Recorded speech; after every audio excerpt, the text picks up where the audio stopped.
Greetings everyone, Fáilte Rash. Welcome back. So, how's the camera? Oh, maybe slightly higher, shall we? Oh yeah, that'll be fine. So, episode 101, going to talk about basically the basics of what I think should happen in Ireland, which is basically what I think should happen in every country. Um, and so I am running for office in Ireland. And, like I mentioned in the previous episode, trying to just shift the conversation, the discourse, onto what's actually important. Because the best defense mechanism, if you're up to some nefarious or stupid business, is to shift attention onto what doesn't matter. You're having an argument, someone's, married couple having an argument, one of them's done something wrong. They try to shift it to like something that's irrelevant. So that's kind of a big thing, that the status quo uses to defend itself. So my main thing is just, like, even if I don't get voted in, just get people thinking about the real things that actually need to get sorted out and or at least be talked about. And so that's, pretty easily done, just talk to people. And yeah, so then hopefully, we can actually build a movement, whether it's me or whether it's other people, doesn't really matter. It's just like, I think we're at a point where actually the theory that, politics is a mess, but you can leave it be, basically it's always there, it's more or less the same thing. That's actually been proven wrong in recent history. The whole COVID thing, it's like, and all the evidence that of these people, the same people who kind of put all this stuff forward, they're making it very clear they're preparing for the next thing, you know? And basically, it's like Poland 1938. You might think like, oh, things are basically be, the same, yeah, it's a little messy, but, so actually, no, everything's about to change unless you do something. And so I think we have I'm not saying it's exactly the same situation, but I think, like, yeah, it's a pretty messy situation. And I think the universe is calling upon all of us to kind of think more and become more aware, which is basically all we need to do really is become more aware. And especially like spiritual awakening, like full on, like, awareness of who you are, who I am. So being able to observe your own mind and kind of question your own narratives and not identify as any image or, idea or, like, oh, here I am, this is me, and, this is my history and this is who I am, and be like, well, no, just, to be able to just be in the present moment, connected with life and other people, and not need to define yourself through words, just be here. So, we'll get into that a bit later, but basically, you know, all we need to do is become more aware. And the real core of it, the root solution is just a spiritual awareness, you could call it. And then everything, we're laughing, everything's easy. But we're focusing first here on the political awakening, you know, but that's the core solution, is the spiritual awakening. So basically, I'm going to talk a little bit about the basics of what I think Ireland needs, what's wrong, and then what should be done. So very exciting. Here we go. Let's have a sip of tea. First, music, as always. Let's see. What's it? Oh, okay. Here's one to, acknowledge the ancestors. Some people say this song comes from Ireland a long, long time ago. Other people say it comes from Atlantis. But I don't know. That's just the word on the street via my brother. I don't know where he got that, suggestion. But uh, other people, it's a Scottish song. But the Scots come from Ireland back in the day anyway. So, but we'll see. I don't know if we'll ever know. But it's a beautiful song about, the passing of time and also, I guess, the presence of eternity, kind of that paradox, the eternal home and the eternal going forth.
sign.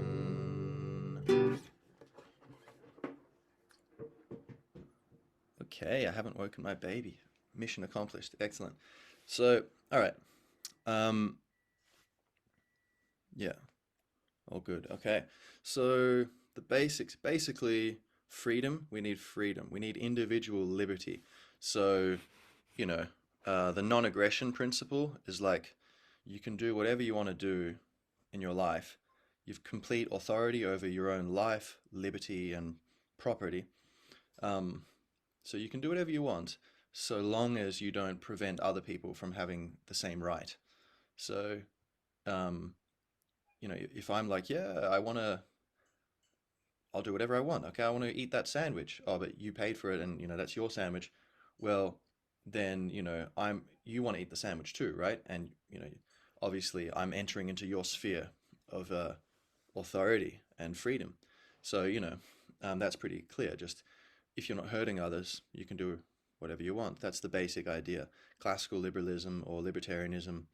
Um, and there's some messy areas, around the edges, like, oh, you want to smoke in a restaurant, or let's say you want to smoke walking down the street, and so it's a public street, but then people around you are getting, your smoke. Okay, but you can figure that out. That those things don't tend to be the end of the world anyway. But basically, I think the way I'm presenting the way I see things, the right way is. I'd love you to tell me, put in the comments if you disagree with something, or if you agree with something, anything that could improve my thinking. Please do let me know. I really appreciate that. Um, but yeah, basically, you're free to do whatever you want, so long as you're not, preventing others from enjoying the same freedom. Then, and then, the main, when people interfere with that, they get in trouble with the law, right? Or you're stealing, you're hurting someone, or you're assaulting them, or you're defrauding them, so you're taking their property by deception, whatever it is, murder, you get in trouble, right? The only real problem we're facing these days in like Ireland and the West is the government has too much power, far too much power, and they have just been gradually creeping and getting more and more control. And this has happened all throughout the West. And so you have like the USA, where it was most successful in terms of the American dream, like upward social mobility. Like people came there from Europe, they had nothing, and the government gave them nothing. But it said, like, you look, you keep the fruits of your labors. Whatever you work, whatever you can produce on your own, that's yours. You have the right to that. The government had some minimal taxes to, provide for its military and maintain basic, you know, governance structures.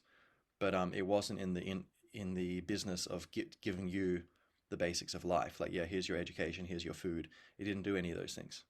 But it didn't tax you to do those things either.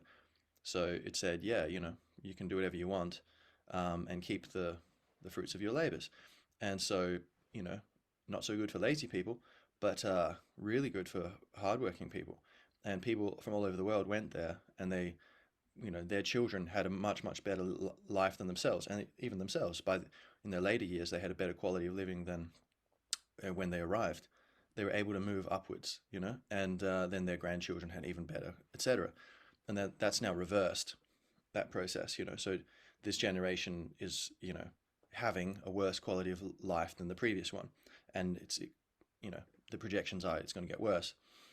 So and what happened there? Well, basically, what in the period when America was most successful, it had the smallest government the world had ever known. It had courts, police, um, politicians, bureaucrats, basic bureaucrats, soldiers, the basics of like a government, basically a monopoly on violence.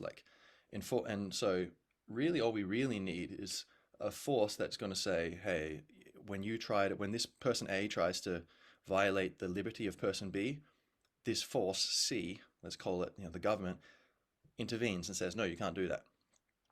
And that's basically what America had. And it wasn't perfect, but more or less it had that with a bit of other stuff thrown on or whatever.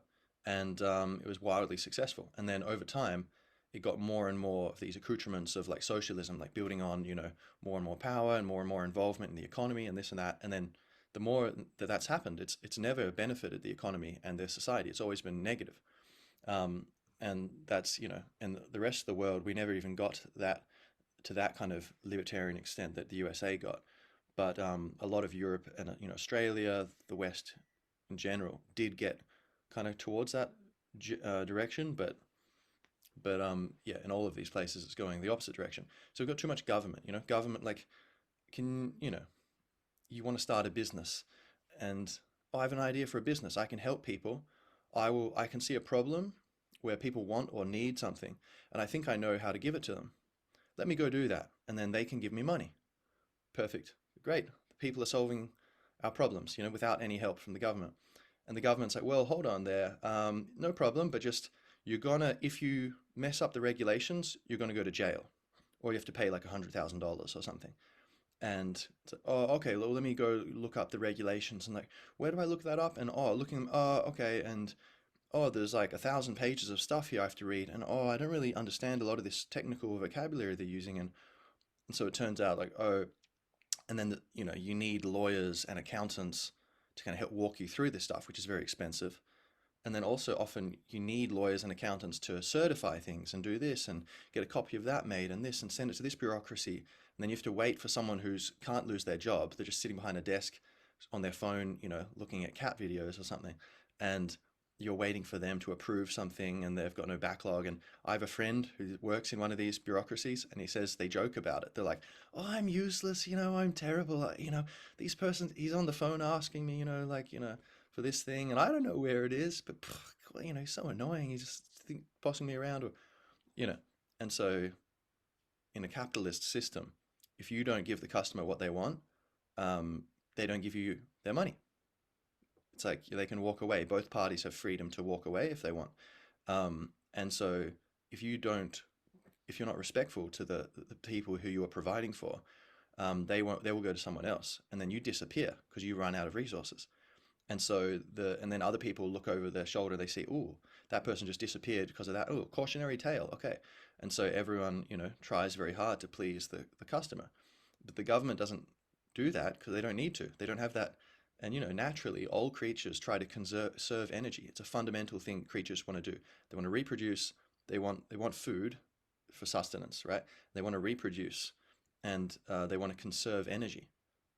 So like even lightning finds when it's going to Earth, finds the path of least resistance due to like where there's more water vapor or whatever, and conductivity. And so it goes in these erratic patterns. It's finding the path of least resistance. A river, the same way a river flows. And so human beings do the same thing. And so if you create this structure where there's all these people they can do whatever they want and they don't get in trouble, they're gonna, generally, most people are going to do kind of an underwhelming job. They won't be that disciplined at working. So anyway, if you want to start a business, you're dealing with these bureaucracies, and God forbid you get annoyed at someone on the phone and then they turn on you and they get nasty and then they sabotage it or whatever. But even if you're being completely disciplined and respectful, it can take forever.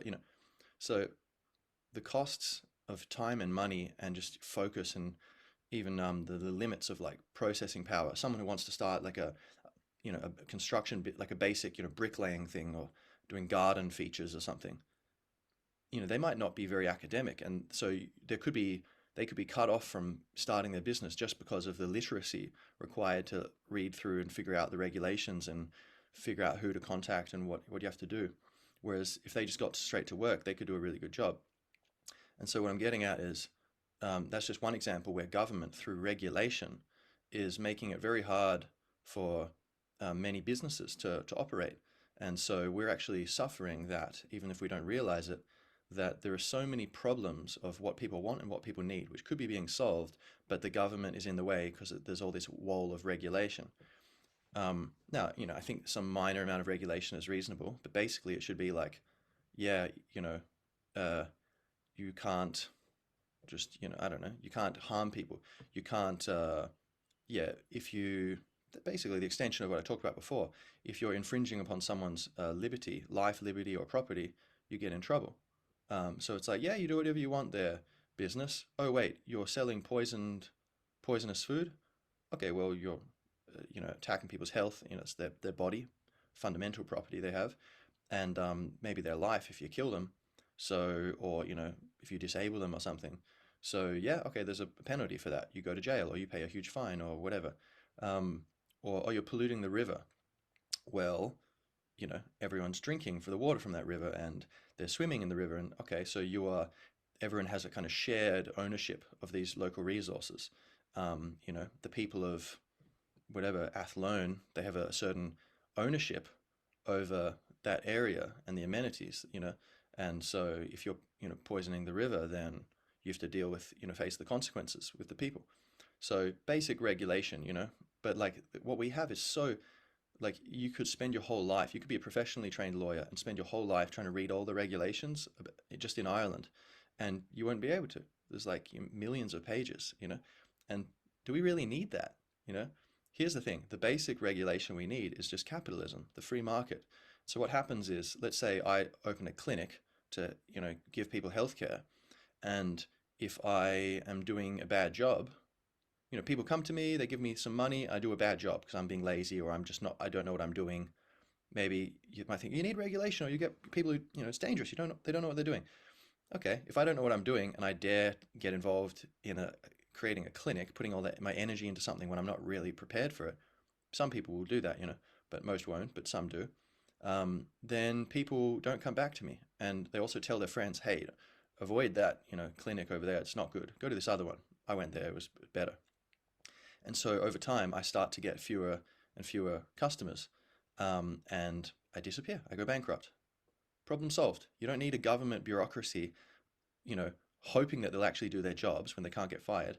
You're drawing on salaries, having overheads like electricity, rent, cars, or email systems, and all this stuff. Overseers and overseers for the overseers and committees, and um, instead of that, just have the free market and just this natural system of reciprocity. And if you don't give, you know, you won't be given to.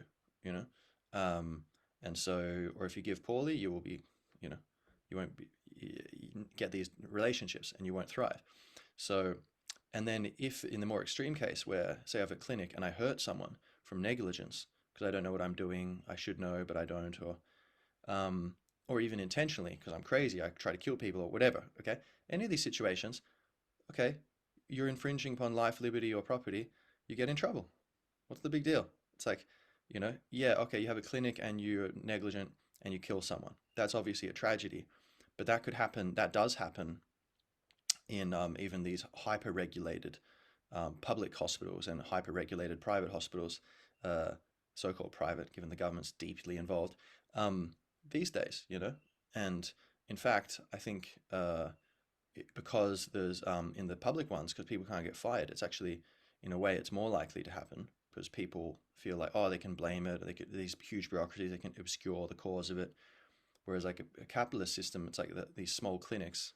Maybe some are bigger hospitals, but many doctors who work in a hospital might go, like, I'm just going to start a clinic and help people in the community. That sounds easy. I can manage it. I can't manage a whole hospital, and I'm tired of this bureaucracy. I have all the skills.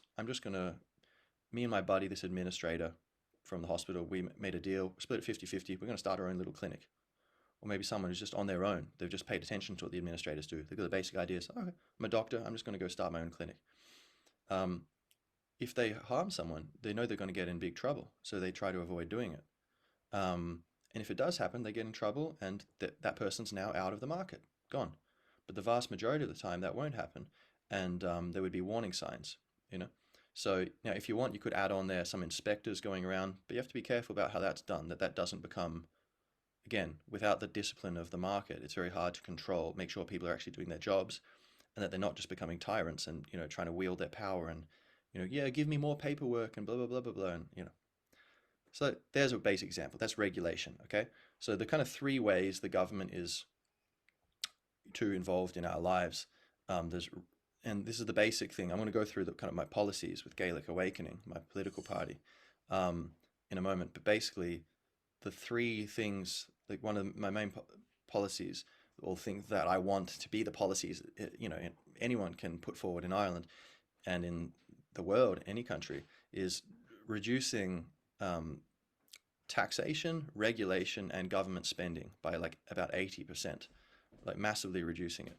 So taxation, we're way overtaxed, you know, like the government takes all this money from us with one hand and then gives it back with the other, you know, via redistributing, you know, oh, putting into education, putting into healthcare, putting into roads or whatever. But it's taking from us with one hand, giving back to the other with the other. And in the process, it wastes a lot of it on bureaucracy, on mistakes, on people who aren't doing their job properly, on corruption in some cases, you know. Um, and at the end of the day, the people who are building the stuff, they're private companies anyway. The government's not like a road building entity. It doesn't know how to do that. So we could just let the free market do these things. And it might seem a bit weird because we're not used to it. Just like the communists might think, oh, capitalism, we couldn't do that here. But then look at all these communist countries, they embrace capitalism and they're much, much better. Billions of people, at least 1 billion people have come out of poverty because of like introducing property rights and market forces in the last few decades, you know? Um, Whereas, you know, communism, they're always like, just give us one more chance and we'll make it work. You know, it never worked because the whole world was, you know, putting pressure on us. And it's like, well, you know, the USA worked and the whole world was putting pressure on them. There's all these European um, royal dynasties putting insane pressure on the USA, trying to stop it because they thought it was dangerous. Because, hey, they're like, this is freedom. That's not good. What if that spreads to our countries? They were putting a lot of pressure on it and it didn't stop it, you know. So the thing is, what works actually will work even under pressure. But anyway, so regulation down by 80%, like we were talking about here. You know, we don't need it. Just have minimalist regulation. Taxation down by 80%. You know, remove the income tax, and basically, you know, say if we don't have to pay all these taxes, we won't need all these government services. So that's the third thing. You know, reduce government services by 80%. Most of them, you know, basically these things we think they're free, but no, we're paying for them through our taxes. And basically, the way, just for the reasons I've just been explaining, we're getting a lower quality product or service for a higher price because there's not that natural discipline of competition and the threat of bankruptcy.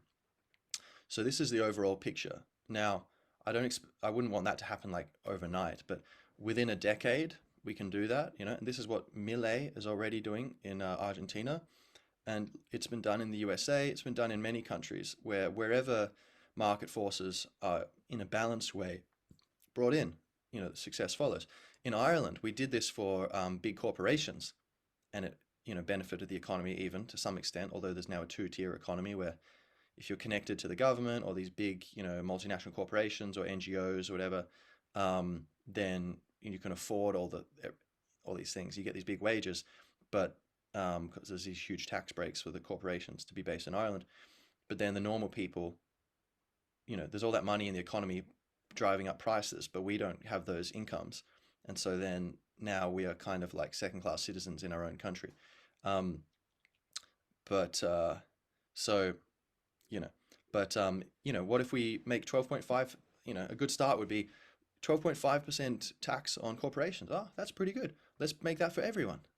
For, you know, why should a corporation get that? But, you know, your man on the street who's 60 years old and still working and just, you know, hustling just to get along, why can't he have 12.5%, you know, tax? You know, does that seem reasonable? You know, and this idea like, oh, it'll trickle down. It's like, well, look, there's some truth to like, you know, benefiting if the big companies can be successful, then they can solve problems or what we want and need, and that will benefit everyone. There'll be employment and things, and also more importantly, just they'll be providing products and services which we want and need. That'd be great. But it also works for small, you know, businesses and for individuals, and it's not just it shouldn't it's out of balance if it's only for the big fish. It's got to be for everyone. Um, but also, when you've got the situation we've currently got, it's actually not like even helping the rich doesn't really help the regular people in general, because it's this kind of oligarchy where the government is heavily, heavily involved in regulating, taxing, and spending in the economy. And so these huge corporations and, you know, very wealthy families and individuals, they understand that they can circumvent the normal process, ruthless process of competition, um, and get ahead just by um, connecting, latching into the state system and milking off the bureaucracy. So, you know, doing one of these contracts where the government is spending all this money, it gives it to the private sector to do stuff for them because the government doesn't know how to do all these things. It's a bureaucracy, you know, and so they can be one of these companies which are getting these easy contracts from this bureaucracy that can't tell the difference of like how well they're doing, and often doesn't care. They'll just throw more money at them if it's not working. So in some cases, you're incentivizing failure and laziness, and so there's and you have the through regulation, you have the possibility of, I'll throw a couple million euros at someone's electoral campaign, get them elected, and then wink, wink, nudge, nudge. Hey, you want to help me by passing this regulation I've drafted for you? You don't need to do anything. Just look through it, or don't look through it. Just put it forward. That's all I ask. You know. And then, by the way, I'm doing the same to a dozen other politicians, and you know, they will accept it and go, "Oh, great idea. Yeah, good stuff." And pat on the back. You're taking the initiative, even though you didn't do anything, and things get put forward, and you can bring in regulations which outprice your competitors. Oh yeah, you need to do this to make sure that the customer is getting good value and safe products and services. And meanwhile, the compliance demands of that basically mean a huge percentage of the population cannot enter the market and compete to drive down prices and drive up the quality of the services or products.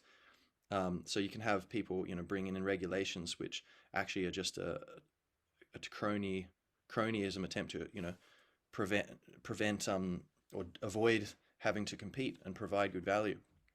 So that's the situation we're in. Where like there's a lot of supermarkets. Like, why are there so few greengrocers?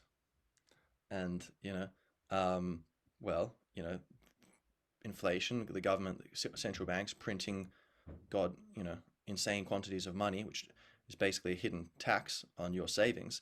If they add 10% more money to the money supply, that means the value of your bank account just goes down by 10%. And that's inflation. The government controls it. They pretend they're fighting it, but they're doing it. Or more accurately, the central banks are doing it, where the jury's a bit out, but it doesn't really seem like they're under government control. It seems like the other way around. But definitely in the USA, that's the case. It seems to be the case in the EU also. But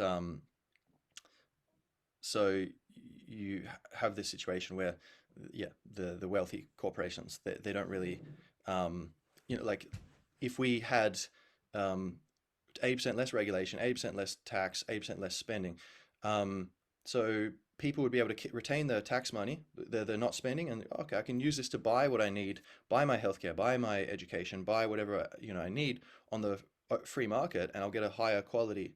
Just like you wouldn't trust the government to make your phones, your car, your clothes, but somehow we have this idea that they would be good at much more important and complicated things like education and infrastructure and healthcare. It's like, actually the evidence is that's not true. But people might think, oh, but Margaret Thatcher, in the privatization stuff, that didn't work. Well, yeah, but that was only bringing in like freedom and liberty for the very, very rich. So it was still a socialist system, but you're just selling off assets to your buddies. That's not what I'm talking about. I'm talking about across the board, across all income levels, reducing taxation by 80%, reducing regulation by 80%. Margaret Thatcher and Ronald Reagan, they were targeting just the ultra rich with this trickle down economics thing.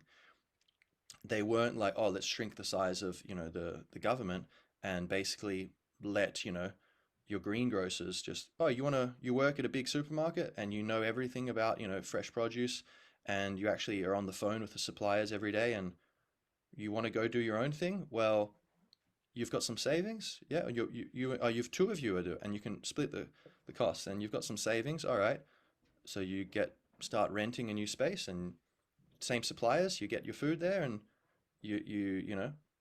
maybe you do that, and you just start a greengrocer. A lot of people, you will be able to provide, the corporations providing a bare minimum value to the customer so they can get maximum money for the shareholders. You can provide a better quality, slimmer margins, but it's enough for you and your family, and the local people are like, well, more friendly experience, more human touch, and better value for money. Same thing, but better value for money. Okay, great, I'll go there. And then every industry, this is how it works, So small players, often who were part of these bigger players, and they get the experience and they split off and do their own thing. Or it could be from just they get an education, they can just do it from straight. They start competing, providing a better or even identical, the ratio of, let's say they provide a higher quality or a lower price or some, a better balance of these than the big players, then, the big players can't force you to give you their money, to give them your money, right? Like, they can't hold a gun to your head except through government regulation, which is what they do, um, by forcing out the small competitors. But when people are free to just start their own businesses, what happens is the big players start losing market share, and so the the small companies, the small greengrocers, or healthcare clinics or schools, they start to grow. People give them their money, and it's successful, and word spreads, and then they have more and more money, and then okay, I'll hire a new teacher, and we're getting a bit crowded. Let's hire a new premises just over there. We'll do two schools, split the classes, and it starts growing. And the big players, they just start seeing, the big companies, they start seeing, oh, our market share is shrinking. We're making more and more customers are going elsewhere because it's better value.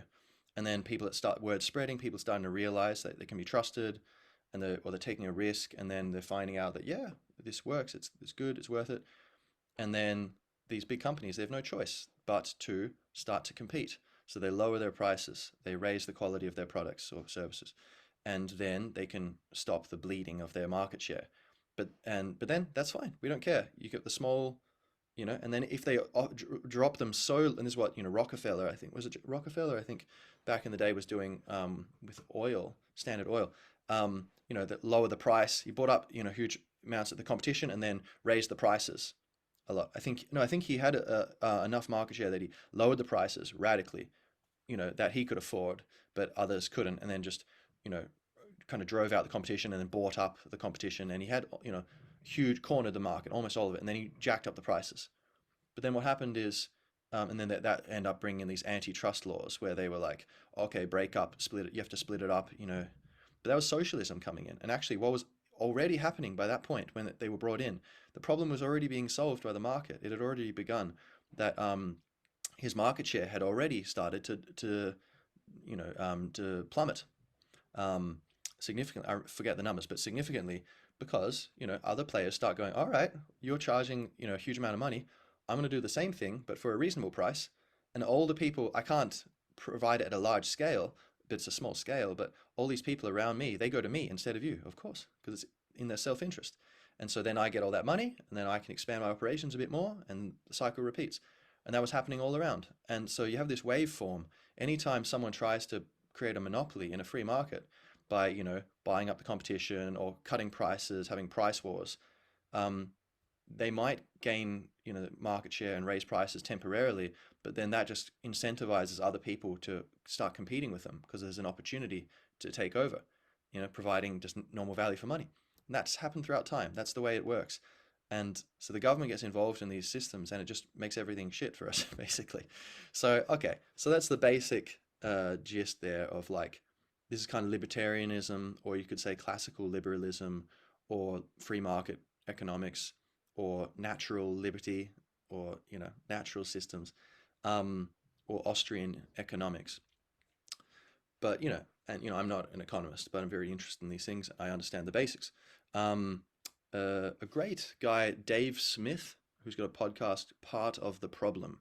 He does a great job of talking about these issues and how this all works. He's got a great podcast, or on the Joe Rogan podcast, because Joe's often kind of like, but wait a minute, and thinks socialism kind of makes sense basically, and so Dave does a great job of kind of, often they have great conversations together. But well, that's a mighty cactus there. Wow, that's beautiful. Okay, just through the window, fine cactus. So right, so government is too involved, and if we can, kind of limit government gradually, say within a decade, kind of phase these things out. The services, you probably lag a bit longer, keep them a bit longer, just to make sure, give the free market time to develop these alternatives, the clinics, the schools, whatever, because it doesn't just happen immediately. We're going to be, in a much better position, and then we're going to be a leader, a global leader in the world. Not a young global leader, but just and again, showing the way. Like Ireland I don't know if you're aware of this, but Ireland, the land of saints and scholars. When the Roman Empire fell, we were the center of learning in Europe, and we relit the lamps of education across the continent. Irish monks were studying Latin and ancient Greek on top of all the, you know, his heritage, native heritage of learning through the Druids and all, our own um, scholarly pursuits and all that. Um, but and then spread that, colonized, Britain and the continent with these monasteries who spread learning and education and all the benefits economically that has on the society. And people in Britain used to come to Ireland to finish off their education because there was levels of education you couldn't get in Britain. This is Fido long ago. But anyway, we can play that role again, and I think the core thing is like freedom, saoirse, right? Th- that is such a prized thing in Ireland because we were deprived of it for so long, and still are deprived of it, north and south. Um, we've never been completely free since colonialism began. And you could say, even in the past, sure, we're never totally free. There's always, some rogue druid up to no good, or some kings doing this or that.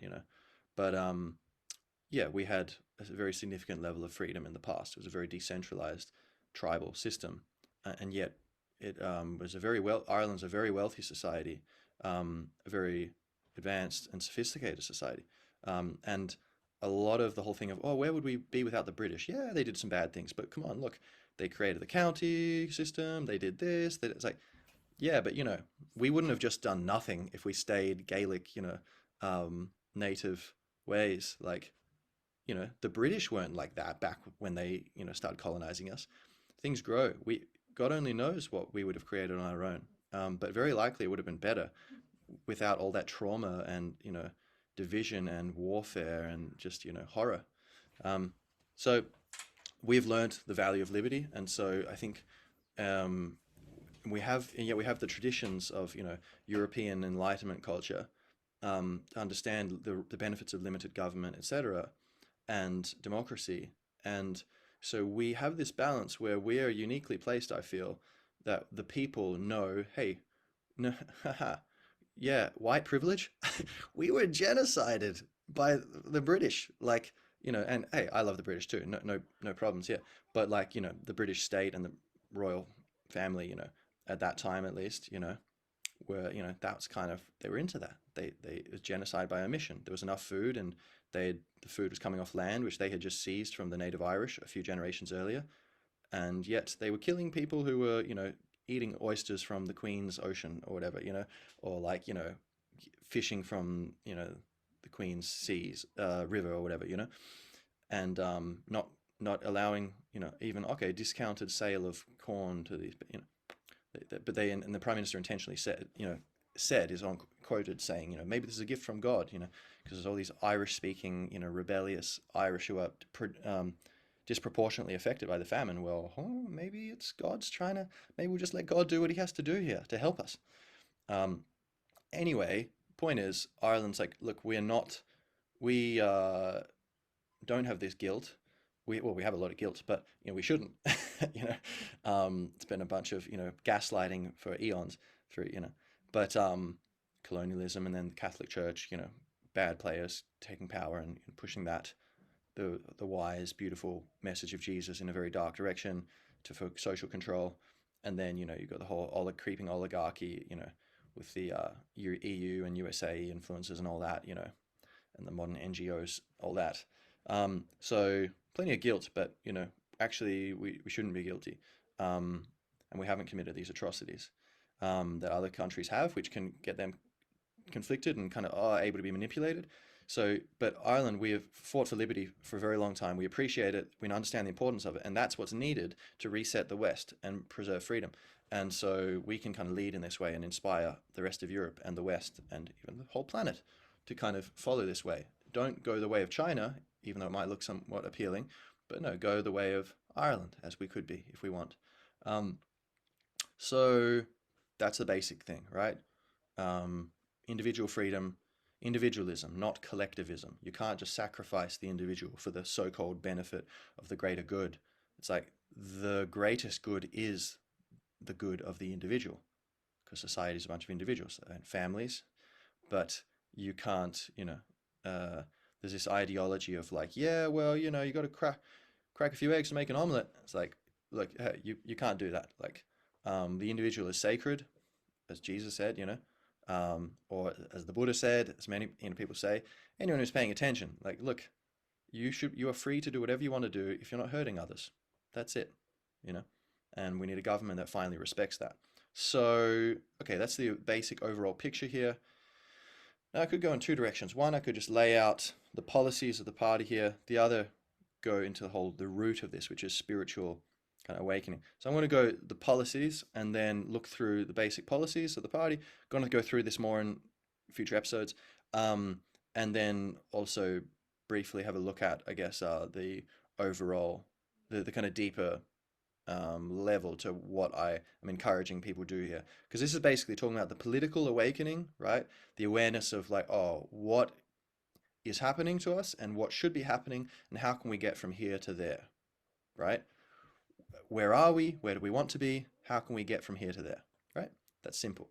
And so, gonna, yeah, let's get into that. So, first of all, Ibrahim. Um, okay, if you're interested, if you know someone who's interested, you could help support me. My money making here, Renaissance Network, or Renaissance Network, if you will. So this is my school. I run like alternative education, basically. But this is like an impromptu plug here. But basically, life coaching. I've had a lot of problems in the past that I was able to overcome basically because I had no choice. Like, I'm not going to be miserable. I better figure out what's going on. And, I'm not perfect, obviously, but like I've overcome a lot. And so, um, there's a huge number of people who I could help. And if you have a bit of dosh, a bit of money, well, there's one free class, one free hour for all of these. So there's 4 free hours available because I have 4 things I offer. Life coaching, polymath program, English fluency, and school tutoring. But say life coaching, if you feel like you're a bit stuck, or basically I'll help you identify your challenges and your opportunities and kind of understand the options for moving forward. I'm not going to tell you what to do, but I will ask good questions and I will give you potential suggestions. But at the end of the day, you know best. And so, but I can be a guide and help in that way. Um, I had a lot of people who kind of said to me, like, Jamie, oh, you could kind of do like that kind of thing, say in my English teaching, which I've mainly been doing. So I'm branching out into this. So I'd love to help you if anyone, even take the free hour, there's no pressure. If you don't want to just take an hour of my time, cool. But then maybe if you enjoy it, you could tell someone then we're even. That would be cool, Polymath program, basically 7 aspects of, um, 7 domains of skill and knowledge, basically to make you a Renaissance man or Renaissance woman. So I'll give you the basics of these 7 domains, and then you can, through self-study, build upon them. So we've got health, philosophy, literacy, numeracy, music, languages, and history, which includes political economy. Yeah, so that's it. Now what else here? Yeah, English fluency. So I'm an English teacher. I've been doing that for like a decade or so, a bit under a decade. And yep, so if you want to, improve your English as a second language, with whatever it is, speaking, listening, reading, writing, exam preparation, specific thing, you got a job interview or something, or maybe grammar and vocabulary or whatever it is. Or even if you're perfectly fluent, but you just want English for, like say writing skills or that kind of thing. And which is, although that is part right of polymath program, and all of these you can pick and choose. You can choose one, and say you've got I don't know, polymath program, right? And then one day you're like, hey, actually I'd like to do a bit of life coaching. All right, cool, no worries, we can just swap, and doesn't matter, it's all the same price. So, and then school tutoring, so for your kids, teenagers, like I'm good with kids because I don't know, I just like helping kids. Kids are cool. And I've taught a lot of children and teenagers in my time. And often I'd be teaching them English, but then they'd be like, like, how you doing? Oh, I got this math test coming up. I'm like, oh yeah, what is it about? Like, oh, algebra. All right, let's get into it. And I'd start tutoring them in basically maths suddenly. So basically, you can see there, but all kinds of stuff I could help them with. So if you're interested, that would help me to try to. I'm doing my best to help myself, my family, my country, my planet, the world, my God. And I think you can have all those things together, like what's really, people who are selfish in a toxic way, they're really just not doing it right. They're really just failing to be properly selfish. The proper way to be selfish is where you realize we're all branches on the one big tree of life, and what helps you helps me. And if I try to help myself without helping the other branches, if I hurt the other branches in the service of this branch, I'm actually damaging the tree that I am, and so it's ridiculous. So I think it's a win-win. So you can help me, help you, help empower me, so I have the finances to kind of help, try to bring balance in whatever way I can, in this political stuff, for example, like shifting the dialogue and the discourse to things that are more important, and getting into power, God willing. All right. So that's about that. We'll now, okay, to the plug over to the Gaelic Awakening. So you can go to the internet, www.gaelicawakening.ie. Now, basically it's all about awakening, right? Becoming aware of what the truth is. What should we do and what is? Like what exists and what should exist? What should we do? How should we be? And the Gaelic is, to connect us to an understanding. Partly it's connected to like the situation where we're in the world historically, where basically um, uh, we are faced with this situation where these globalists, these collectivists who are willing to sacrifice many individuals for this supposed greater good, they believe, like, oh, this, educated elite should kind of control things and micromanage the planet. And you can see this in future episodes. I'll be talking about exactly how that's working. But in many institutions, you saw this very clearly with the COVID situation, right? Restricting individual freedoms allegedly to help solve the problem. And yet all they really helped was them to enrich and empower themselves at the terrible expense of the general society. And this is a pattern you see throughout time. And a lot of people have been woken up through the pandemic, and now they're realizing this goes back even much longer before the pandemic, and it will continue if we do not reset things. And there's no need. I don't believe in us against them psychology. I think these elites or these globalists who are doing these things, and there are elites in all countries, doing similar things. I think they're human beings too. Often they're very clever and very organized, and so I really respect their discipline and their organization. Kudos. And I love them. They're my brothers and sisters, um, and they are, I believe, forgive them for they know not what they do. I think even if they think they know what they're doing, I believe that they are not connected to the pure sanity of pure consciousness. I believe if they were aware that, oh, I am the one, there's only one consciousness, the spirit of God, the spirit of the universe, a pure awareness, experiencing everything through me as one branch, through my beautiful partner, my child, and as other branches, or my mom, or whatever, or a stranger on the street, or, Jacob Rothschild, or whoever it is, like we're all branches on the same tree, and it's all the one self experiencing itself from countless angles. So try to be humble, try to take care of your own little branch, but we can try to communicate about how we can help the whole tree of life to bloom, but without any animosity, So it's a very important balance. I think what you resist persists, and what you fight, you empower. So I want to just build the new thing to try to encourage these forces who, understandably they thought, yeah, we'll kind of take power and fix things. So, well, actually, look, you've got some things confused, right? And here's another way to do it. Come help us do this, And so I hope, yeah, we don't need to have some huge conflict over this. So that's an important about, how to do this, the way of peace and love. But anyway, so there's this, kind of conspiracy basically to kind of bring in global government, one world government, the new world order, some people call it. And that used to sound crazy, but then it's at the point now where it's actually crazy to assume that that's not possible. At the very minimum, it's plausible. Or if, depending on your reading and your experiences, you might believe it's actually probable or certain. But I would be at the point of saying it's very probable that this is happening.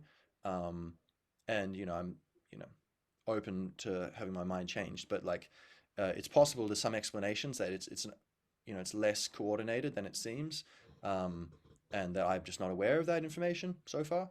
I don't know. There's only so much time in the day, right?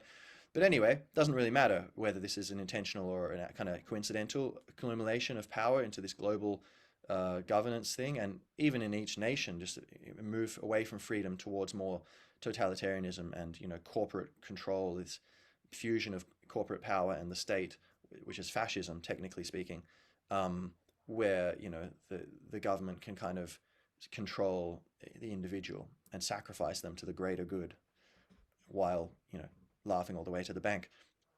So the solution to this is individual freedom, but also kind of national freedom, which we could call sovereignty. So it's kind of like a higher octave of the individual liberty, then the national liberty is what we call sovereignty. So the sovereignty of Ireland. And we need that at this time in history. And this is why it's Gaelic Awakening for us. Um, because we need to rally around the idea of the nation state and say, look, it's great to participate in global stuff and the EU and the WHO or whatever if they're reasonable. So far, currently they're not being reasonable at all. There's a good argument for leaving, but hopefully we can reform them. That would be easier.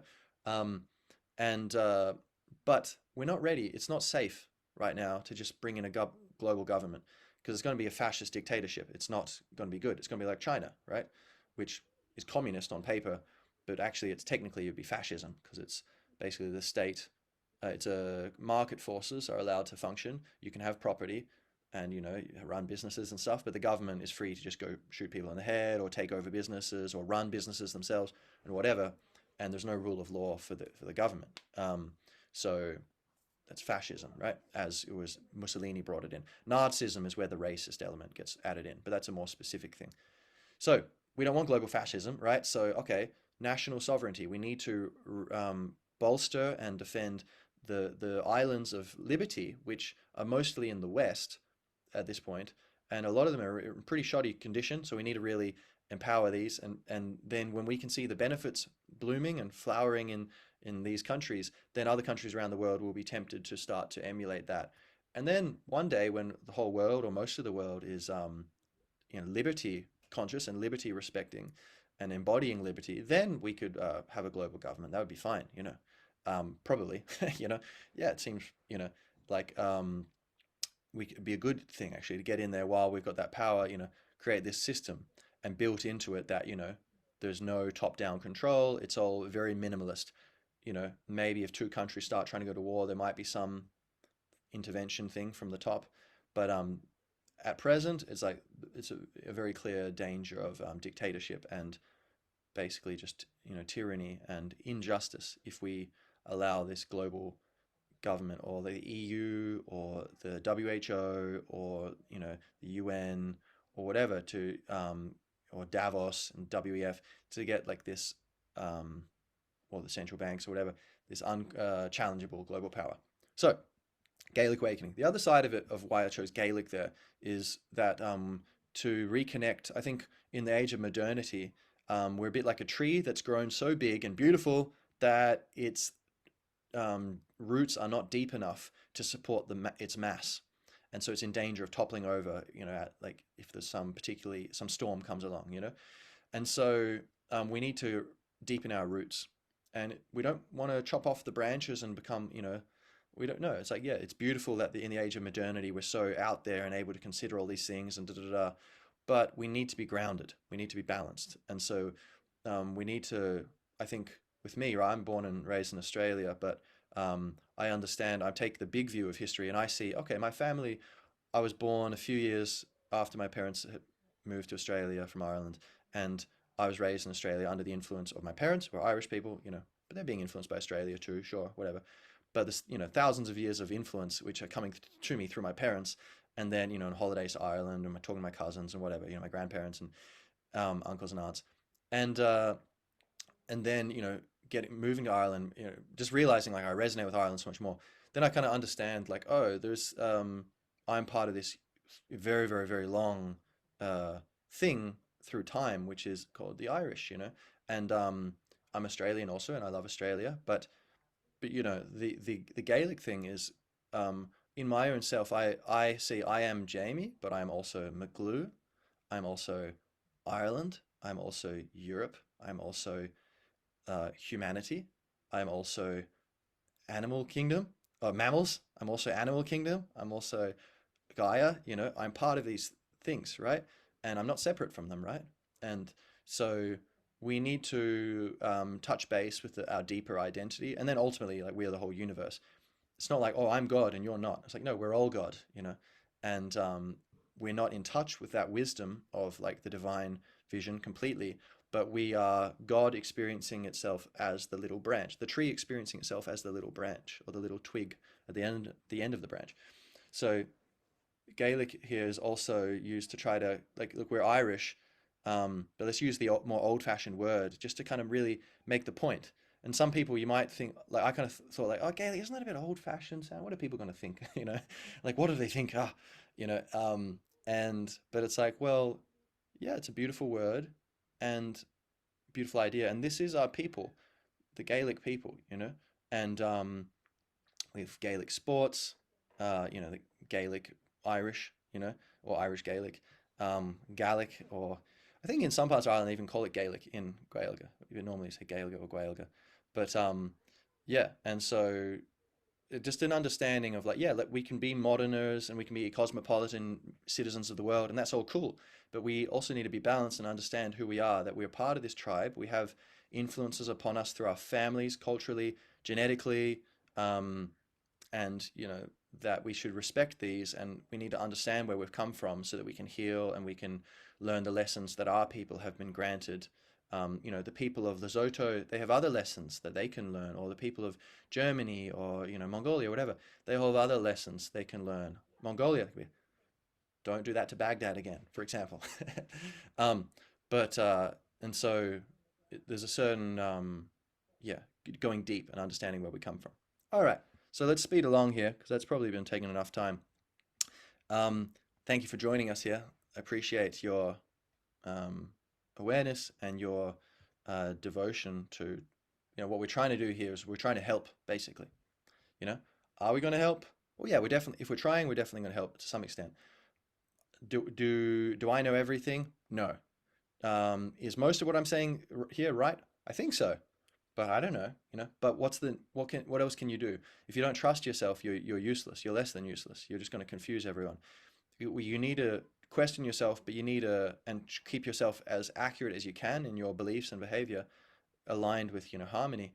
But you have to put yourself forward and say, hey, this is what I think. Um, and you can, by doing that, you can improve over time. So we have to try. Everyone else is in the same boat. No one else in the planet knows everything either. We have to try to figure out together through free speech. So this brings us to the three main policies here: free speech, fair borders, full sovereignty. Free speech, like, okay, you can say whatever you want to say. If you're like, oh, let's go kill George, okay, that's now getting into contravening, violating life, liberty, and property, right? So we're back to that basic thing of like, oh no, you can't do that. But if you're like, George is an asshole, or George, deserves, I don't want anyone to punch him in the face, but George deserves to be punched in the face. All right, that's a little blurry there, but okay, fair enough. You made it clear you don't want anyone to attack him. If that's genuinely your intent, you're not like winking or something, then okay, you're just being offensive. But hey, that's not attacking life, liberty, or property, right? So you have the right to do that. You have the right to be wrong. You have the right to be vulgar, whatever. Because we need free speech. That's the mechanism by which we figure out what the problems are, what the solutions are, and what the best approach is. So if we don't have free speech, we can't even figure out how to solve all the other problems. So this is the bedrock. We need it. Fair borders, like there's no country if there are not borders, right? You need and even look, naturally, human beings, we have animal instincts, and a lot of people in the world, unfortunately, they've been through a lot of trauma and a lot of distress and and even now, really heinous situations. And a lot of those people, they don't have, some of them will have more enlightened views naturally, like some people are always a bit more loving, or more empathetic, perhaps. But naturally, so many of these people are going to be quite careless to outsiders. They're not part of my family. I'll kill you if it's needed to get ahead or whatever. Or like, oh, you're not part of my nation. Okay, well, I'll commit fraud against you, and I don't feel bad because it's like, oh, you're from a rich country, you can deal with it. There's all kinds of weird neuroses and mental kind of sicknesses that can come in when people are through trauma and terrible situations. And so, if we just open up the borders to everyone in the world, these islands where you've got this more advanced culture where people have it's been for whatever reason people have been able to come up and become more conscious and become aware of these ideas of how to run a society fairly. A lot of these places like Ireland or whatever, the USA, where maybe it's not perfect, but and there's differences between them, but basically the West has been the place where, within the West, it's been the most fair and the closest to these kind of liberty consciousness, compared to other countries throughout time. India, China at times, and we're very aware of this. Or wherever. There's many Egypt, the many country, civilizations which were more advanced before. But let's talk about in more recent history, and where we also have more records. We kind of know more in detail exactly what was going on. But so we must preserve some borders here, and we can through travel and through trade and through communication, we can influence other countries to come up to this level. It doesn't help, the people, like, let's say, I don't know, Afghanistan. If we're just like, I mean, that's a more complicated situation because of the history that's been going on there. But so let's just say like Pakistan, all right? If we just like, yeah, let all the Pakistani elites, like doctors, engineers, da da da, come to us, let them have a better life, then okay, that's not so good for Pakistan, is it? They're putting all this energy into trying to make progress, reduce corruption, kind of improve their economy, the standard of living, and all the people who could really, just as that investment is about to bear fruit, they disappear to the West and give that fruit to us. That's not really fair, is it? And so actually immigration has benefits, right? I'm an immigrant. So obviously I understand my parents immigrated to Australia. Now I've re-immigrated to Ireland. So I understand there's benefits for sure, economically, but also culturally for sure. Like I have benefits from the Australian and the Irish side from like the way of my beliefs and behavior. But it's not always beneficial, just like anything, right? Like fire can cook your dinner or burn your house down. You know, a bit of bread could save your life, but if you're eating, you know, kilograms of bread every day, you're going to get, diabetes or something. So everything in balance, and we need fair borders. Basically, we need balanced borders. At the moment in Ireland, that would be quite strict, I think, because we have been so swamped. The situation is very close to absolute chaos. We really need to basically say, okay, look, as it is, pause on immigration. If someone's already quite far through the immigration process, okay, sure, they can. I would say, if I again, this is just my ideas. I'm not in power, so it doesn't matter what I think, right? But on that level, but I would say, like, as soon we should pause, put a moratorium on like immigration, like on citizenships, right?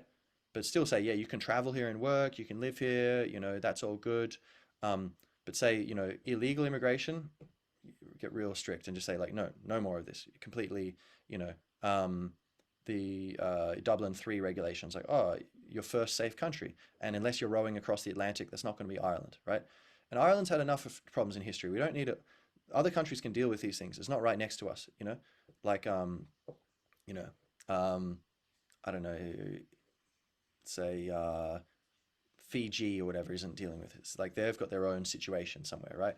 We've got our situation, and look, we've already taken in so many people. So okay, enforce these regulations, Dublin 3. So if you're coming from Africa somewhere and you get to Spain or France or whatever, that's your first port of call. And if you're a genuine refugee, good, you're in safety, right? Your family is safe. You got what you wanted. We can help these kinds of countries by providing some funds to help do that.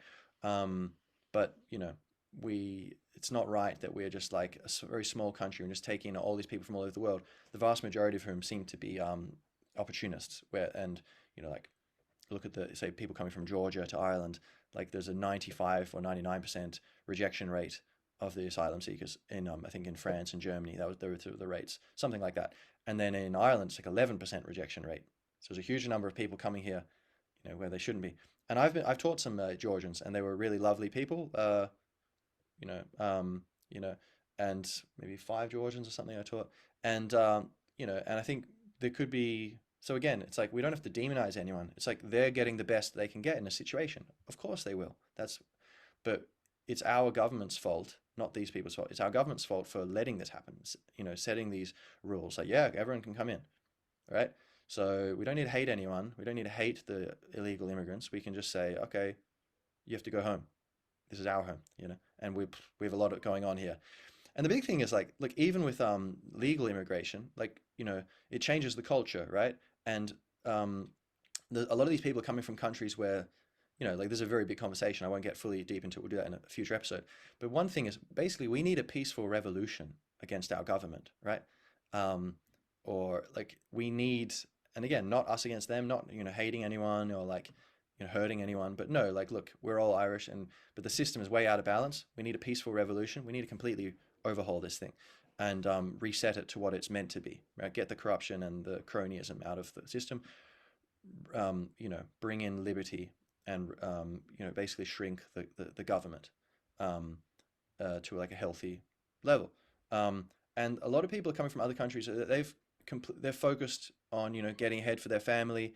Their culture might be that, like, oh, well, you just kind of let the government do what they want. Yeah, they're corrupt. That's just the way it is. In our society, it was like we didn't tolerate that. It's like, no, it's, the Gardaí are policing by consent.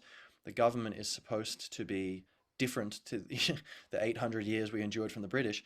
There's a different culture and a higher standard, kind of strictly applied.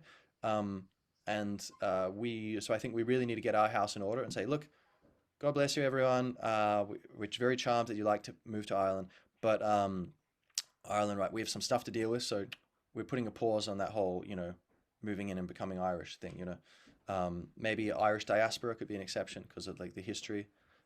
Of course, I would say that, um, but like, and then over when this is sorted, we could return to like a more moderate immigration policy and maybe for working purposes, companies where they can't get workers and they need it. Some exceptions, reasonable.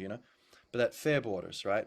Um, Full sovereignty. So, the WHO wants to bring in this pandemic treaty where they can just, say, oh, we're going to do this and we're going to control the medicine supply and, oh, this one won't be available. And, oh, we can declare lockdowns and tell people to stay at home. And it's like, excuse me, who are you people? And I don't think the 1916 leaders would have really agreed to this plan. And I don't think we should either. Um, or the EU. It's like in the 1970s, the Irish signing up to, the European Economic Community, um, that was like a trade network. If they could see, blast into the future, this is what it's going to become, almost no one would have voted for this. They'd be like, what? They're going to tell us to like, oh, we have to bail out all these banks that were, fraudulent and stuff, and like, oh, we need to basically put whatever law they write in Brussels, we have to it contradicts, and if there's a conflict with Irish law, it's supreme. Oh, okay. And they're bringing this that we're already crumbling under the pressure from illegal migration, and they're trying to force us into this migration pact, um, being voted on very soon.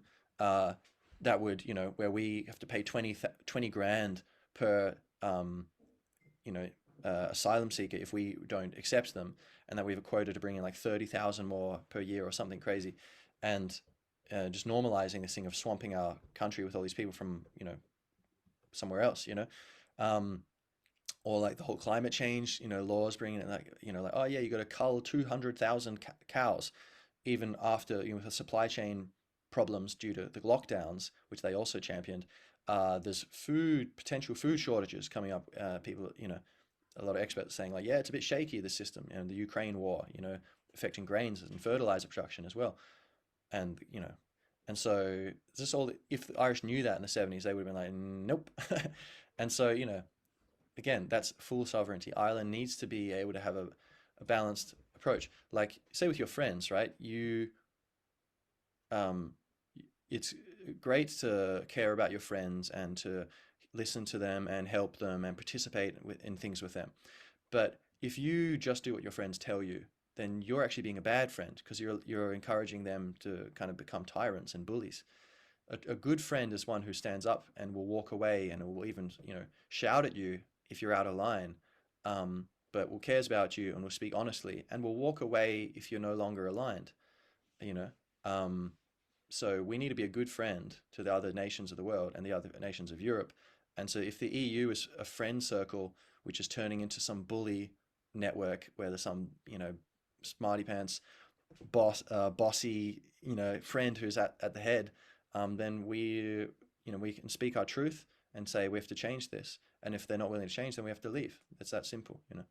Our ancestors, so many people were in love and were looking forward to beautiful lives with those they loved, and they got a bullet to the head because they were standing up to protect those they loved. And this has happened for hundreds of years in Ireland, and it is absolutely disgraceful to throw that away to some ill thought out ideology coming from Brussels, or wherever it comes from. So, you know, briefly about the whole thing of like, oh, is this an intentional thing or is it an accidental? Doesn't matter, right? We know these policies are insane, and so let's not get distracted on is it some coordinated thing or is it kind of just a snowball effect of different agendas or unconsciousness or whatever. Doesn't matter, right? Either way, we know what we need to do. What we want. Okay, so here we go. No and yes. No to the hate speech bill. No to the WHO pandemic treaty. No to mass immigration. No to non-Irish voting in Irish elections. So the British, of course, there's a deal, they can do it. But, local elections without a referendum, the government was like, yeah, we'll just let everyone vote. It's like, no, you can't do that. That's, again, disgracing our ancestors. That's not right. No to making the Irish people homeless or slaves to mortgages and rents, to the housing crisis here.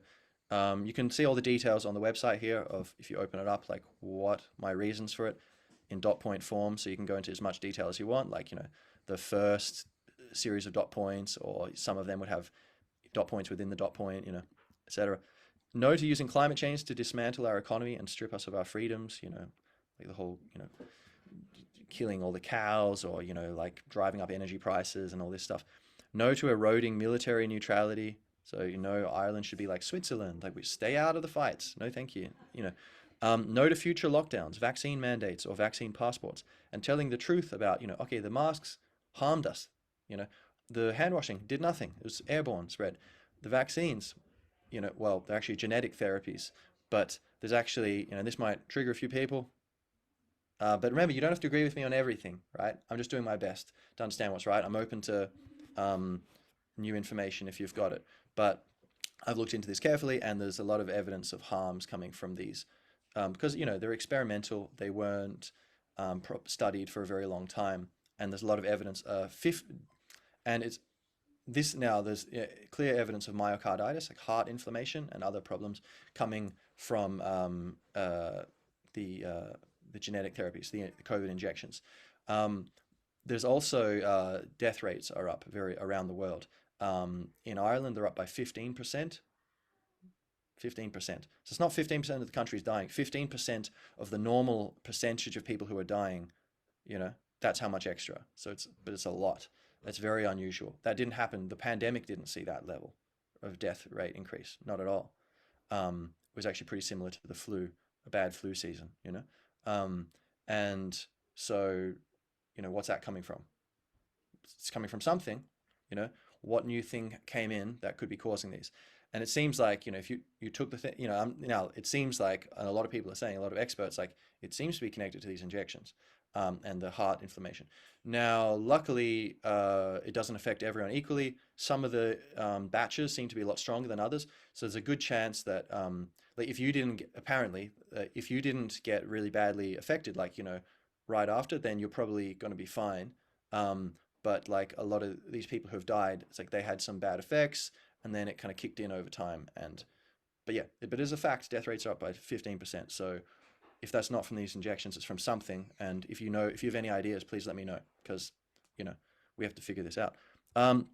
No to a cashless society, digital ID and social credit score. No to importing identity politics into our classrooms, boardrooms, and public offices. No to indoctrinating children into transgenderism, right? Like, look, if you want to believe that there's more than two genders, I don't. But if you believe that, that's cool. You can live your life and do that. But I'm going to give you that respect and say, yeah, that seems, to me, I believe that's like, like insane, right? If I want to put it in a very blunt way, but I just don't believe that that's true, right? I believe that's a misunderstanding. It's an illusion. there's only two genders. There's male and female. There's two sexes. Um, and so then, and XXXY chromosomes, and it has a big impact on your psychology. But you can be more a masculine woman or a feminine man. These are possible, but in generally, the males are masculine, the females are feminine, and it's cool. It's great. And it's a specialization of consciousness. It allows us to kind of think and behave differently, and it's complementary. Helps us, flourish. Um, but if you believe, that there's more, then I won't judge you. I'll say, okay, that's your point of view. God bless you. I wish you happiness, health, and wisdom, And but I would ask you to reciprocate and give me that respect and say, all right, Jamie, I think you're insane because you think there's only two genders, but I genuinely think you're under an illusion. But I respect you, and I'll say, God bless you. I wish you happiness and health and wisdom and what, you know.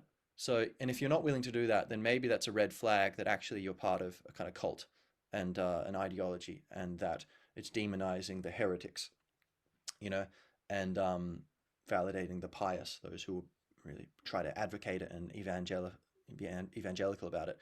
But but definitely the vast majority of society believes there are male and female, and so that should be in public institutions like schools, doctors, hospitals, and the government, the military, and all this.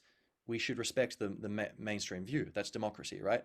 Um, and I think if you want to open a private school where you have the teacher stand up and say, yeah, I'm Mrs. O'Reilly, and I'm a she/her, then cool, do it. You can open that. But the public schools, and they're trying to bring this into the public schools. They've already been told, the education board saying you should introduce your pronouns, which is saying like you believe in this whole thing of like that, you can choose, that's like through a back door. You're already admitting that you think there's more than two genders if you're saying that. And so that's wrong because most people don't believe that, and you're confusing the children, you know. So you can see the details of my argument here. You can also download the PDF of this at the top here. But yeah, all right, let's see. No to central banks and their government underlings stealing our money via inflation. So this one's a little spicy, okay, because basically the core of the whole corporate control of our society, where we've gone away from true capitalism towards this kind of socialism for the super rich and to some extent for the middle class. But the core of that is that the government is controlling money, or more accurately, central banks are controlling the money supply. And as someone once said, or seems to have said, I don't care who whoever controls the money supply controls basically the country. So, and these people who are in these systems, you could read. There's a book, The Creature from Jekyll Island, that goes into the nature of the Federal Reserve. But oops, spilled this. Basically, there's a good argument that there's a lot of deception going on with the central banks, and they're not what they seem. And but at the end of the day, the crux of it is by printing all this money and lowering interest rates a lot, and then raising them. But basically, printing a lot of money, they balloon up the economy, and it causes a bust. But during the process, those people who are connected to the government or the big banks, they get access to this easy money. It's for free for some of them, while the rest of us just have to hope to get some trickle down benefit. But then the biggest problem is that if they increase the money supply by 10%, they're decreasing your savings by 10%, right? And so, that's a whole other kettle of fish. We'll get into that later. But basically, long term, not like right now, that would be one of the later stages of this thing. We can bring a lot of benefits just by addressing other stuff first. But long term, some sort of reform there is needed for sure. So yes, okay, what do we want? Yes to lowering taxes, regulations, and government spending by 80% within a decade, as I said before. Yes to renegotiating our relationship with the European Union and its corporate owners.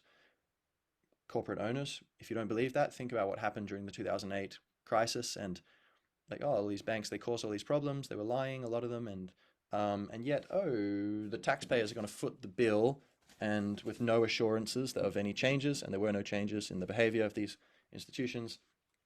And basically, they, instead of solving the crisis by letting the bad players take the bad debts with them, they kept them in the economy, and now we still haven't solved the crisis, and it looks like it's about to pop up again in the near future, because the financial crisis was never properly solved. Um, so, there's a lot of evidence. If you look at the way it works, all their policies benefit corporations and harm the middle class and the poor. Um, and, it's this big kind of fusion of corporations and the state. But there's some benefits to it, I'm sure. And I think again, I would prefer to reform it into something where it's like, and one single reform would do it, where you say, when there's a conflict between national law and EU law, national law is supreme. And so you could have these EU directives that go out, and then if some countries want to have a different thing, they're allowed to, you know. Um, but I think that would be a much healthier thing, and that would balance out the top-heavy nature of the EU. But yeah, if they're not willing to do that, then okay, it's a toxic relationship, and we have to leave, So yes to an Irish Bill of Rights to empower the individual against government overreach. So basically, you could call it maybe uh, natural liberties or whatever, if you want to use a different term, whatever. But basically, like kind of USA style, a list of things just to protect in bedrock of the law, like as constitutional amendments. The government is not allowed to do this, this, this, this, this. The people have this inalienable rights. And I think we really need that because the government has been spreading so much. Um, yes to closer ties with nations, organizations, and individuals who respect liberty. So maybe like Switzerland or Argentina under Millet or whatever, like or Liberland or whatever, this tiny little micronation that's starting up. Anyone who wants to, because in working in groups, we can get more legitimacy and we can get the mastermind effect of greater ideas, more motivation, more belief, and just generally humans operate better in groups. We can achieve things more powerfully. Yes to encouraging the formation and growth of families. So, the whole thing of like, oh yeah, you shouldn't have kids, it's bad for the planet. No, birth rates are plummeting and it's very, very dangerous. We really need at least a stable birth rate, if not growing. Um, and so I think, you can see the details there, but like one big thing would be going to schools to kids and teenagers and just talking to them about it. Like, do you want kids? Why or why not? And then, okay, if and then imagine yourself when you're 50 years old. Okay, if you have kids, what will you do? If you don't have kids, what will you do? And just imagine it and, say, oh, and what if all your friends have kids and you don't? What are you going to do? Just think it through. And so they're not caught out being like, oh, when I was young, I thought kids were stupid, but now I'm the only person who doesn't have kids and I can't find someone and I'm just so alone. And, you have to think these things first. We don't want to lock people up into some terrible fate. But at the end of the day, everyone should be free to do what they want. We shouldn't force people to have kids, But I think from having a child, like it's really beautiful and it's difficult in some ways, but it makes everything happier. And it's a funny thing, and it connects you to humanity more. Like you can understand your parents better, you can understand other people better, just understand everything that's going on better. It's like until you can read all you want about honey, but until you've actually put it in your mouth and tasted it, you don't know honey. And so you don't know honey. And so, having kids is a way to really kind of know what you are, because you're a kid, you were a kid and you are someone's kid. And so it's a kind of self-actualization thing that's very natural. And you're giving the gift of life to future generations. Life's wonderful. It's difficult at times, but there's so much beautiful stuff in this universe. And so, you are giving that gift. Think of all the happy moments you've ever had in your life, all the laughter, all the delicious food, all the interesting conversations, whatever it is, natural beauty, music.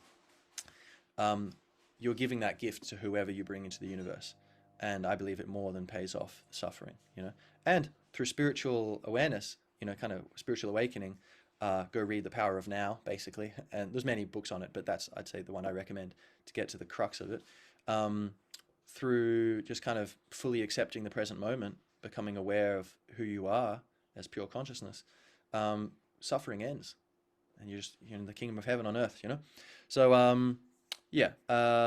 Okay. Yes to reviving Gaeilge, our worthy traditions, and the consciousness of the poets. So I go into why, I'll talk about this more in this episode's been long enough. I'll talk about this more later. But basically, getting into our roots, reviving the best of tradition, and especially our language. Irish is certainly far, far more than useless. It's there are practical benefits to be able to speak a language no one else can understand for like subtle communication. If even if say Irish travelers are abroad, to be able to, like my cousin was saying, they're in a cab, with some driver, and they all got a bad vibe, and they've been like, a Kharja, near Shagama, and we'll Carthagum, yeah, yeah, Mr. Fresh, near Shagama, okay, Chamish, Anish, Rutu, Rushivre, okay, a Haina Doa tree, they're like, oh, okay, like, this is bad, like, yeah, should we get out of here? Yeah, okay, here we go, one, two. And the cab driver's like, if it was in English, he'd be like, they probably knows English, but they're, and they suddenly they're out of there, Um, and there's a ton of situations where it could be useful. But then beyond that, it would be good for tourism, and many other things, and just addressing, like this feeling of shame and grief and loss that we've got in the psyche, especially in the Gaeltacht areas, that would be lifted and replaced with this feeling of pride and confidence, and just joy, like, wow, we did it, and it'd be a great success story for other countries, and especially, say, other Celtic languages. um, but and then the most important is just that it's music. It's Kyola us, or Chri, Chri, music from our hearts, and it's our ancestral language, and so I believe in our DNA and in our memory field, like Rupert Sheldrake would talk about morphogenetic fields. I believe there's a certain resonance it has with us, Irish, and where um, there's ways of phrasing things which are, there's a word in, say, Dutch, gezellig, which is untranslatable. It means something kind of like cozy or nice or social or good, but beautiful, but you can't translate it. And so there's, how many of them are there in Irish, like words and phrases, where there's this certain connotation where it touches a certain, you know, little coordinate of meaning, which only it can do. And so, and it carries all the culture. It's of those who've gone before us. And so I think that's a beautiful birthright, and it's something definitely worth preserving. And if you like music, like you say, well, why speak Irish? Well, why play music? I love music, but, and it's not for money. It's just like, yeah, it's beautiful and it's uplifting. And that's like Irish for me. So I use Irish. The only Irish I got from my parents was Pogue Mahone from my dad. He wasn't saying it to me. It was just, telling me because it's kind of funny. And Cunis from my mum. She'd be like, Cunis. I thought she meant quietness, like with a Q. And then later I realized, like, oh, it's Irish. Okay. And but like I speak to my daughter in Irish, English when I can't, I'm sleepy, or I don't know how to say it in Irish, but as much as possible, And not everyone has to do this, but it's a thing where it's like, it's beautiful. It's just, it feels fun to me, and it's just enlivening. And it's also, I like happy endings. So I like knowing that these people intentionally tried to get rid of this beautiful language that was full of this culture, which had given so much to the world, and, revered nature, and, it just has so much interesting things going on. And it's very beautiful. The sound of it, like Shan No singing. Oh, lovely. And there's a bit of that in even the way people talk in Irish, and that this preserving that, and, doing my part to let it flower at least a little longer, and maybe much longer. That's a beautiful thing that I enjoy. But at the end of the day, it's not about the end goal. It's about, the now, and so right now, living with it right now. That's the main thing for me. Finally, yes to letting the Irish be Irish, humans be human, and government mind its business. So very briefly, there's one line here. So what does it say? We are as we are. Let's let nature take her course and trust each other to live freely. So basically, yeah, relax, take it easy here. Just like let everyone do their thing, and the world's going to be much better.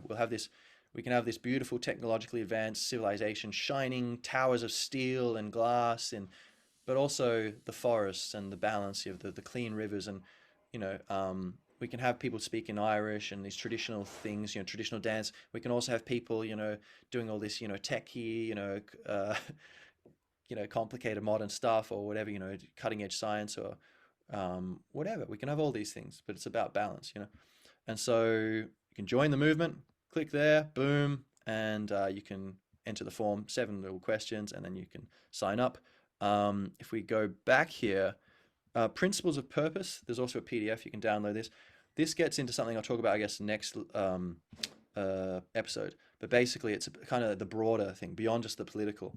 So, and look, if I'm the only one who does this, that's fine, because that'll have some benefit anyway. And I'm kind of codifying here what I've already been doing in my life, but like spiritual awakening, right? Waking up to who you really are. You're a branch on the tree of life. You're not separate. You're not in the universe. You are the universe. Emotional. So becoming more aware of my emotions and you know, and just being able to experience and express emotion in a more healthy way. For example, I used to not let myself get angry, and then I realized like, oh, actually, no, that's causing a problem and a block. You need to be able to get angry sometimes if someone's doing something wrong. It'll come up, and you can just guide it, and it can even give you the energy and the power, the bravery to do something. But there's, a right and a wrong way to do it. Or sadness comes up, that's actually healthy, but don't let it linger on, it's time to let it go. It's a messenger. Emotions are messengers.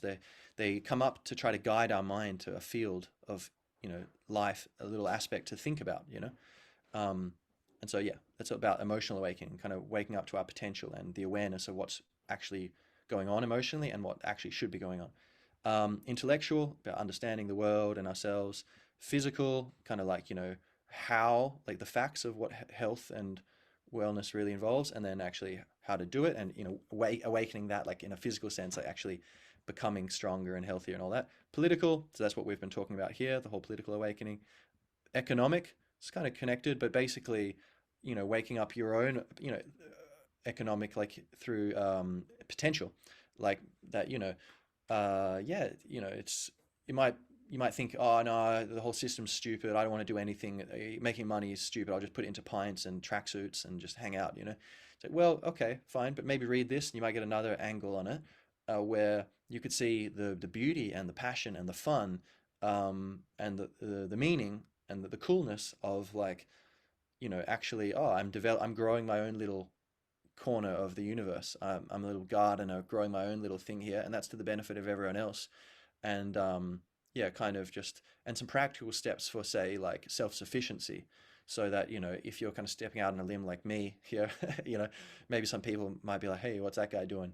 Um, to be able to kind of not be so dependent on other things, have your own thing going, and I think ultimately, the crises can come out of nowhere throughout history, and they have, and they always will. So, we need kind of to be, as much as possible, if you can have chickens, if you can grow your own food, if you can have a job where you're not dependent on a huge bureaucracy that's going to force you to try to, they'll terminate your employment if you don't get some experimental medical procedure, for example, then that's all beneficial, So trying to, maybe find your own way, but it's just talking about, the kind of awakening to your full potential economically, and then as a group for us all as well as Ireland.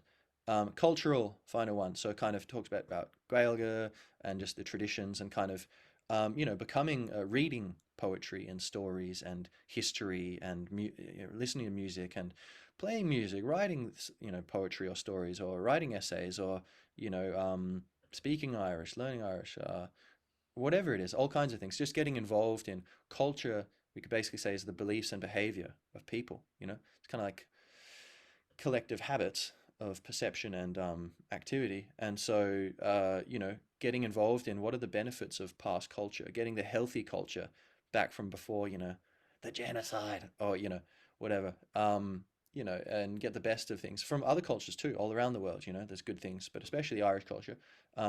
And, embodying that in yourself and sharing that and helping being a good influence on others. Because at the end of the day, a lot of our problems, they come from our ways of thinking and acting. And so this is kind of full circle with the spiritual awakening.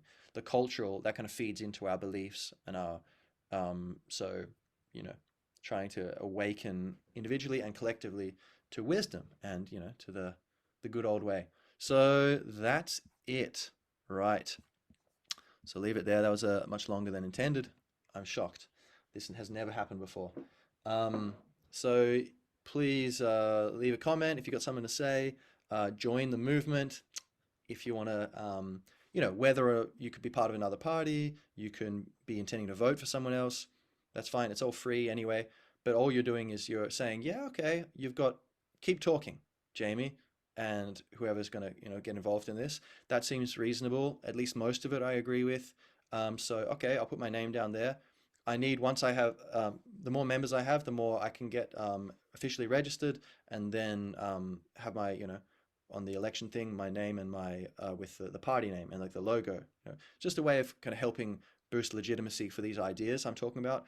And if I get into a seat of office, then it's making it even more ratcheting up to the next gear of how to get these ideas spreading, so that, while we're all doing whatever we're doing, like, I got my teaching stuff, whatever, just like we can kind of start to reassert some sanity onto this situation, which is kind of careening out of control, you may have noticed. So thank you for watching and listening, and go mí mágat gach bannacht, and enjoy the day. Happy Easter. Much love.